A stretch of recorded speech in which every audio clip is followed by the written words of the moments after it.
Fiona, fine. what do you think of Dave's suit? Dave, you look fabulous. You look absolutely fabulous. I haven't been called fabulous for years. So.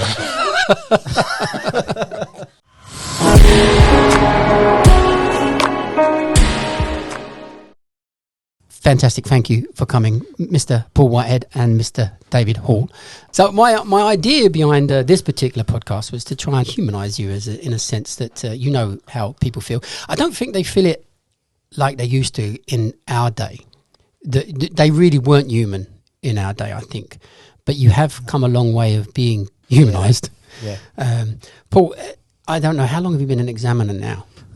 First working in 2013, so quite a time now. Yeah. I went there for 6 months, secondment, then went back and then come back as a full-time examiner. And before that, you was a cab driver, obviously. Yeah. And how long have you been a cabbie? 201. 2001. Yeah. November 2001. You're 21 years then. Yeah. Yeah, just renewed the licence. Oh, don't it go quick? 21 It's years. scary. It's scary. Yeah. Oh, Dave passed out in the 40s. When did you? 1840. Yeah, to have an horse in front of it. Yeah, I think he did. I mean, I know you're. When did you pass out, Dave? November 1989. Yeah, anything pre-90s was when the knowledge was easy, wasn't it? Back then. I wouldn't say it was either. We had Mr. Orme up there then. Yeah, Orms was there when I was there, so he'd done a fair shift. Oh, Orms. right. Yeah, You were there in 96? Yep, I finished in 96. Started. Did I finish 96? Oh, yeah, I finished 96. I started 94, finished 96. Yeah. Oh, So Orms, he was there until the end of my tether. He must have finished 97, 98. I'm No, not sure. he Yeah, finished. Ooh. It must have been 99, 2000. Because 90. Yeah, I never see him because he just retired just before I started going up there. So yeah, 98s, 99s. That's when he retired. So, but then it's worse because everyone wanted to be Mr. Orms. Don't think that any of them are doing a very good impression of him at the moment. And there was a slight difference. He very, how do you say it? Demure? He was very just, follow me, take a seat, question. Very good. Turns out you don't know very much. Thank you very much. Book another 28 days, come back. And that was it. Yeah. I don't know, you've got experiences of his Mechanical. appearances. He's very mechanical. It was. I remember my appearance being 3 questions I had no idea of, and that was it. So, and back then there wasn't a 4-question rule. You could get as many as you like. 7 sometimes. Yeah. So I don't remember how many questions he asked me, but he finished off with a blue book kind of question, very, very easy, which I answered. And that was it. And he said, thank you very much. At least you do know something. And that would be his only comment. And out you go. And you think, well, that was a waste of time, wasn't it? I don't know. I found it different. I mean, I found in '89 when I did it with Mr. Orme, he was the one examiner who actually talked to you. He actually asked you what your previous profession was, why you were leaving that and becoming a cab driver. He actually engaged in conversation, which the other examiners at the time were very quiet. Only you. It was only you, I mean, Dave. yes, so maybe we got on, but I mean, it was, it was because he had a lot of points, as you know. There was a lot of things he asked, Yes. and I found I used to chase them. Some people did, some people didn't, but you did learn something from all the chasing. So. But you never asked them again. Yeah, yes, sometimes not. Yeah, it was a matter of pot luck. Yeah, Yeah, it was In potluck. that, And there was the points changed, but during the 90s, there were some real banana points that were coming out that were pretty much made up. Yeah. Well, maybe they were made up, some of them. Well, yeah, definitely. There were. I used to tell people that just because it does put you off, doesn't it? If you get asked something, you want to know everything. Of course, And I always used to say, focus on what you know. If you don't know it, it doesn't even matter if it's Buckingham Palace. If you've pointed 20,000 places and you don't know Buckingham Palace, it's all, you can't know everything. So, Dave, you've been a cabbie for nearly 33 years. 33 years. Yes. We had a lovely lady in here the other day who was passed out in 86. Oh, right. You must know her, actually. You remember the Worshipful Company of Hackney Carriage Drivers? Yes. Are you a member as well, Paul? No, not a member, no. They won't let me and you in. No. They used to do a lot of. They did I think a couple of books, and they had a lot of literature at the time. I remember they used to do like functions and things. Yeah, very, very big in my time. Mm. Yeah, very big. Well, this lady Patricia, Patricia Stanley, she's the second woman taxi driver. Oh, right, that's great. Which was surprising because it was 1986 and she was only the second woman taxi driver. Oh. So what a choice she made there. What did you do, Dave, before you became a taxi driver? I worked for the RAC. I was an operations controller. So we're based in South London, Croydon, and we went up from taking the phone calls for the RAC breakdowns, gradually radio operator, operations controller. That was just sort of big point. and you would cover all of southeast London, southern home counties down to Chichester, across to Kent, and in the end, it was like playing chess. You would move the patrolmen around from board to board, very, very busy, very active, and of course, you were looking at maps all the time. And in the end, you took so many calls and things. People would bring up, I've broken down on Bexley High Road or something. Oh, that's page 97 of the geographers. And you'd automatically turn. You wouldn't know like a cab driver would, but you'd know. And eventually with the RAC, they started looking after cabs or cabs breaking down. And one night a chap rang up, flat battery, a London cabbie. I got talking about the knowledge. And it sort of went from there, really. That was where the kindling was to get your... Yes and no. I watched the old Knowledge film. That was my time. So the old comedy film with the one who did the... Jack Rosenthal. Jack Rosenthal and the guy from King George IV, The Madness of King George IV, the actor. Very, very good. He played Westminster. Broadbent? No. No, it's not that. It's Paul... I read his book as well. It's stupid. He was in Westminster as the civil servant who controlled... He was the examiner. What's it? No. We're forgetting all the names because the guy who played Boone was also in it. That's right, which is very famous. He's dead now as well. He was a great fellow. I mean, they had the four.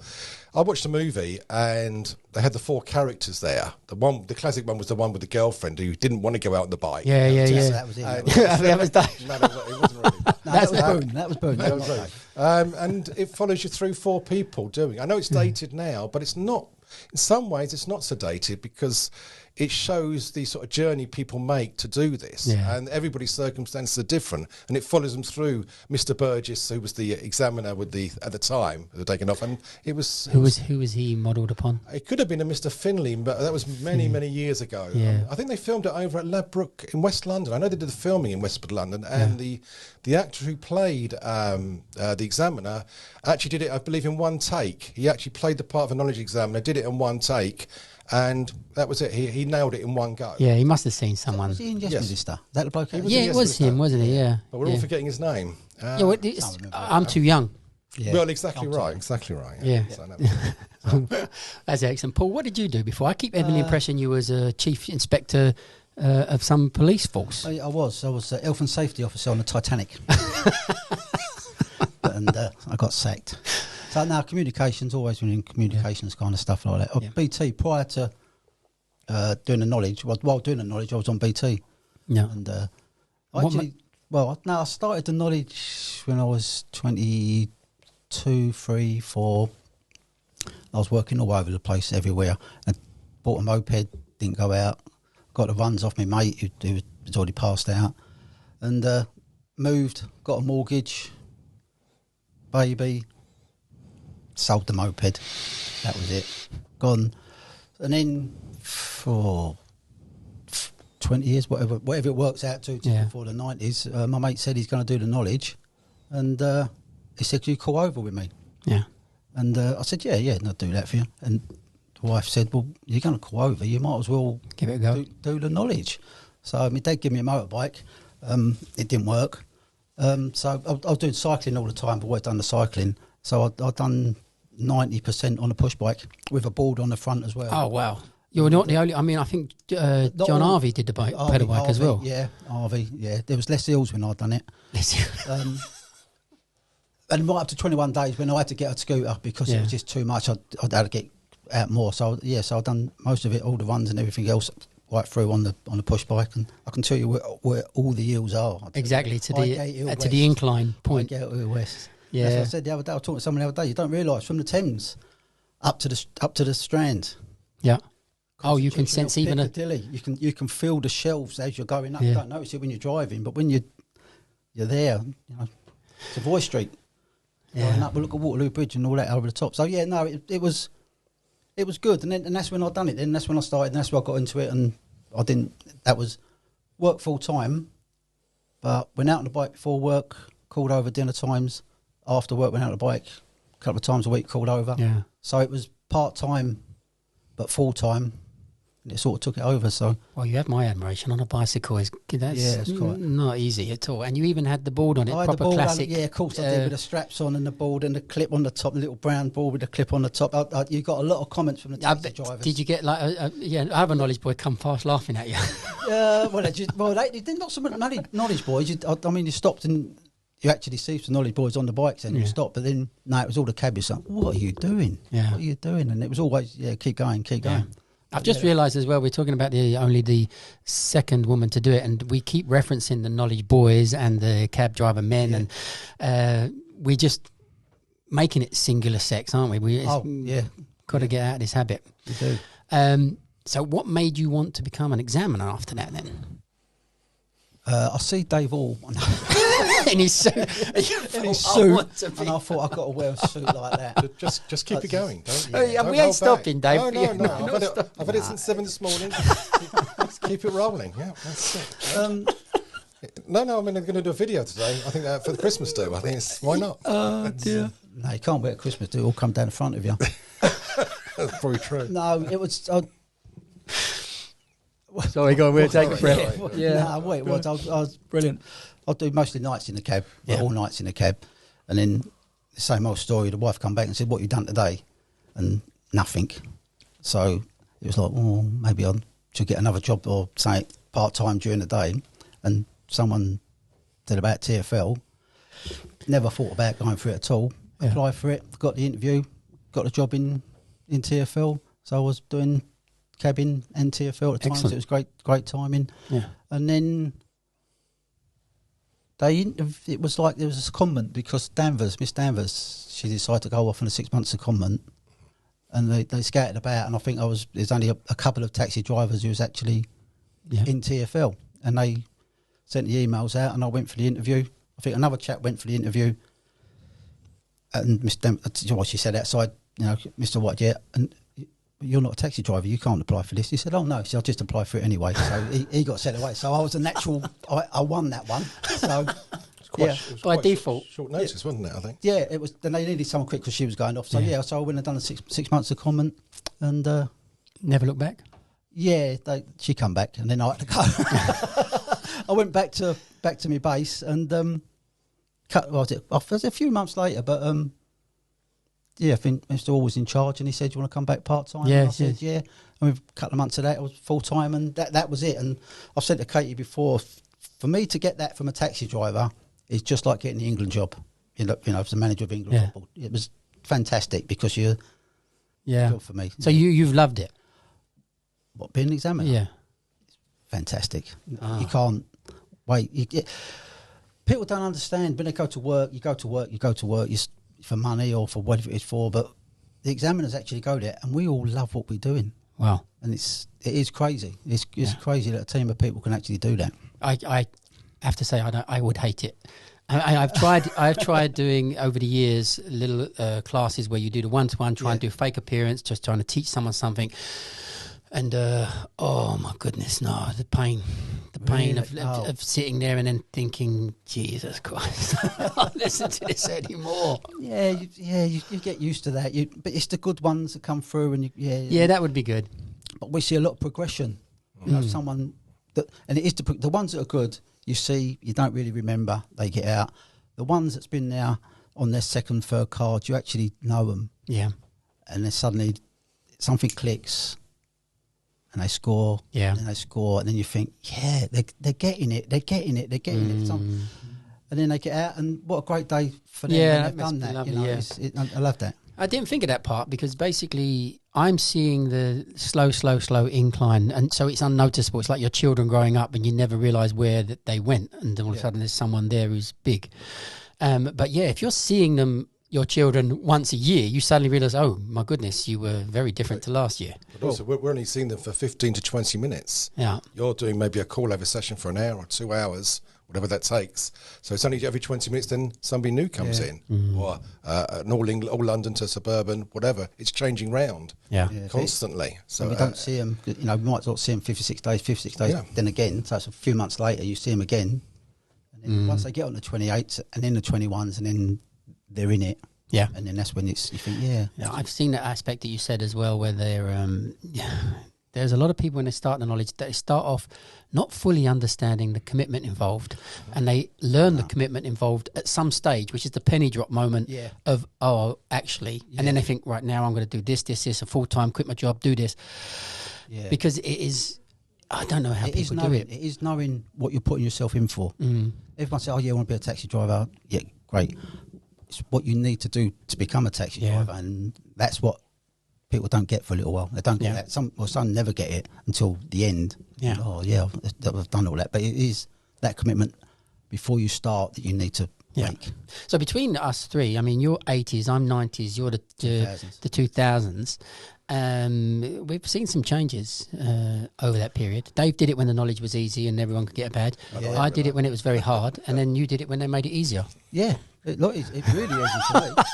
Really, it was no problem for me at all. The knowledge. I had 12 appearances and I was out. Did you do 12 on the new system? On the third card. On the we won't tell anybody that. I'll cut that bit out. No, you can. No, it wasn't. But no, it wasn't easy for me because of the way I was doing it with work and all that. But yeah, I got through it, and appearances didn't like. No one does. Didn't like the appearances. Never. When people start, they say new stars. They say, is it going to get easier? No. What up to your ex or whatever in the suburbs? It's still that same feeling. You never get rid of that, and I never got rid of it at all. But that feeling that you haven't learnt enough. There's always something else left to do. It's not knowing what's going to be asked. You get your rec, and then you look at your map board thinking, I've still got to point those places. I've got 150 places left to go and see. And it's like, no, it's over. It's not. You just wake up in the night and forget a point and forget where it is, and you've got to go and look at the map book and think, oh yeah, I know it's there. Well, everybody does that one. Everybody talks about getting up in the middle of the night. Yeah, but people, but a lot of cabbies forget that they've done that. You know what I mean? But I still do it now. Yeah. Do you remember your first appearance? My call-over partner, we went up there and we had a map test at the same time, which actually was a map. Yes, I remember that one. Both passed. And then our first appointment was the same day. We was both sitting next to each other, and the chap opposite went to school with. But my first appearance, I've got no recollection of that whatsoever. Wow. You don't know who you had or anything? No, they didn't tell you that. You had to look on the door and see their name. I've got notes indoors that I wrote down for every appearance of what they asked me and who asked me it. Well, I haven't looked at my notes, but I couldn't tell you who I had or what they asked. I know who I had at the end. Who was that? Bert, Mr. Bert. Oh, Bill Burt. Bill Burt. Yeah. He was not there for a long time. Nah. I can tell you the one before my last one. Yeah. Mr. McDowell. Oh, you had McDowell? Has he been there that long? Yeah. Has he been there that long? Yeah. Well, he did He's done two stints. I must have forgot that. His first stint, he 9 points on 21 days. Not today, Mr. Whitehead. No. Book yourself another appointment. Thank you very much. Thank you very much. Sir. Yeah. And then you go, okay. Yeah, and then, Bill Burt, great. Couple of questions and then another one, then almost a blue point at the end. Yeah. So, write it and didn't think, and he went, that's it. Do you remember anyone? Do you remember yours, Dave? Yeah, perfect. Who was it? He remembers all of them. Mr. Chalcott, it was. Chalcott? Mr. Chalcott, yes. Yeah, so it was, I can tell you. Now, if you got, this is what you need. Victoria and Albert Museum want this.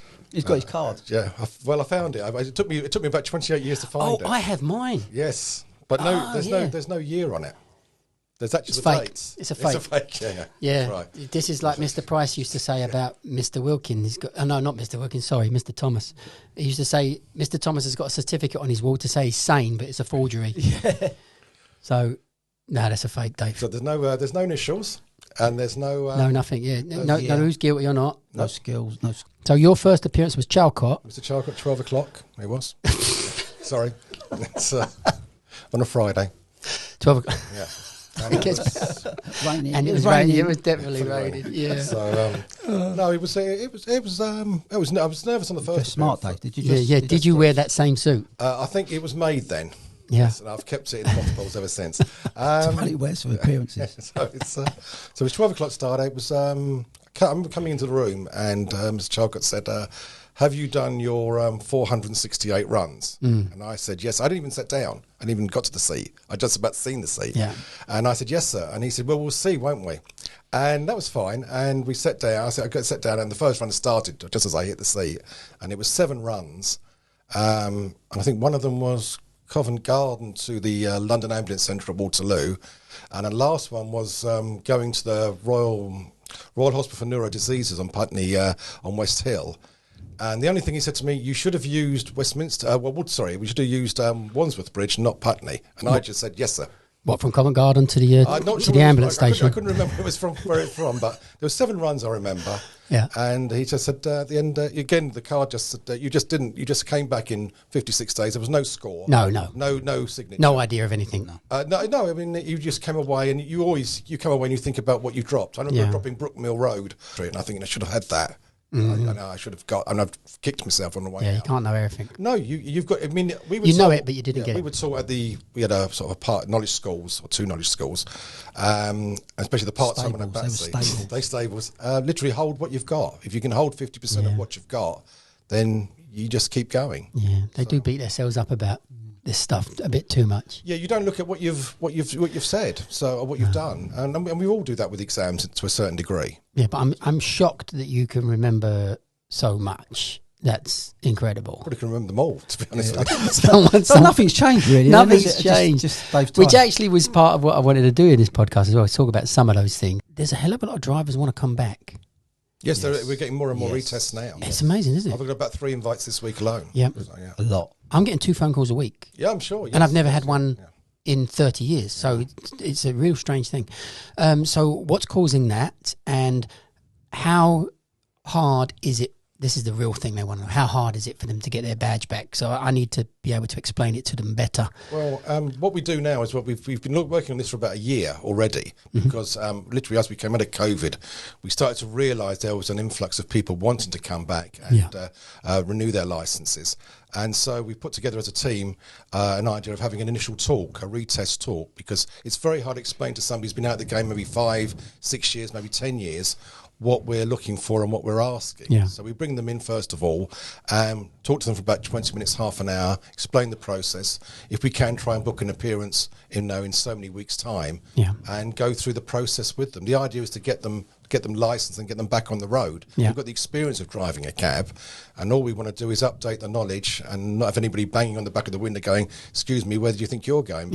Because of the changes at Tottenham Court Road or Bank Junction or whatever, and so they're fully up to date. We don't expect them to call like a knowledge candidate on 21 days. That would be, you can't bring those days back. But that's part of the thing. So how abstract can I call? So my example I'm being given them is if I'm asked to go for Victoria Station to King's Cross Station, I won't be able to leave on left or right Terminus Place or anything. I don't know it's called Terminus Place. So I'm going to kind of say, well, I think I'm going to go up Grosvenor Place. Okay. So I can skip those few roads from the beginning.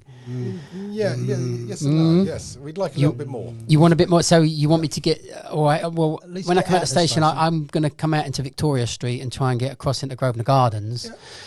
So what I'm trying to get is, can I speak kind of a shorthand like this? And when I get Grosvenor Place, I'm going to get into Park Lane.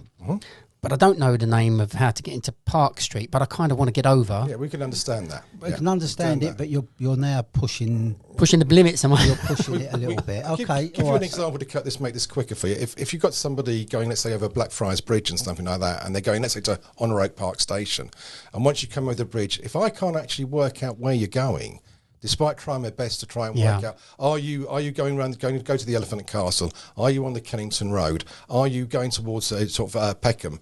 And sometimes that happens. I can't actually follow.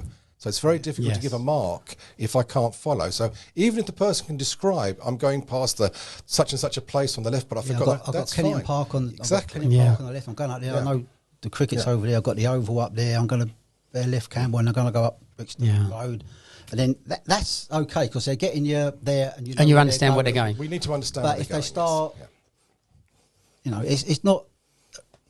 a 21. No. But you still need to have a little bit of fluency about where you're going and then explain. So the appearance is going to be harder with you, Paul, than it is with Dave. Without He's going to let me skip Brookgate, and you're not going to let me skip Brookgate. If you have the initial talk with me, you have a cup of tea and a biscuit, you're never going to get a biscuit out of it. I mean, we've had quite a lot of success in the last week, really. I think one of the people I won't mention the names, but one of the people you wrote in, was, I think it was a Suburban driver, and in 3 weeks, once we had the email, we turned it around. We managed to do the initial talk. A person came up for an appearance about 2 weeks later. He was great. He passed straight away. Yeah. And I think this week he's been relicensed. So he's back on the road, hopefully this week, as far as I can tell. And the good news is, because he's a Suburban driver, he's now going to go on and do the green. Yes. Which is even better, which is good news for us. And he'll be good at that. So I'm still... They've got to have a certain amount of flow about it. It ain't got to be perfect, but it's got to be... For me, what I've been telling them is this.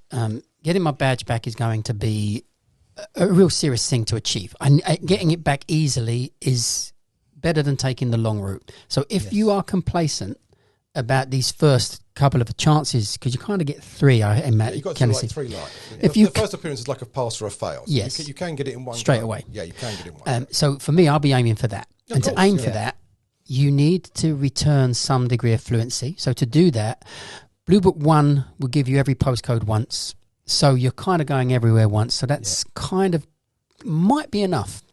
But maybe the whole 320 shouldn't really take someone of our calibre to achieve quickly anyway. Don't need that, because the initial talk will explain to them. Yeah, we go through it all. Where you need to know Tottenham Court Road, you need to know Bishopsgate, you need to go. So I can specifically attack more so things with that to get out. But it's going to be they're not going to get asked a Blue Book 1 as such, but they're going to be asked somewhere where they're going to work from to. So any changes that's happened, there's more chance of getting asked with that. So you might think to yourself, like I said to them Monday, why don't you walk, if because depending on the transport they have, why not walk from Westminster Bridge to Blackfriars Bridge? Because you've got the cycle lanes there now, which they may not have had, they wouldn't have had 6 or 7 years ago. Yeah. So walk down there, see the no left turn to Horse Guards Road, etc. See the changes at Northumberland Avenue.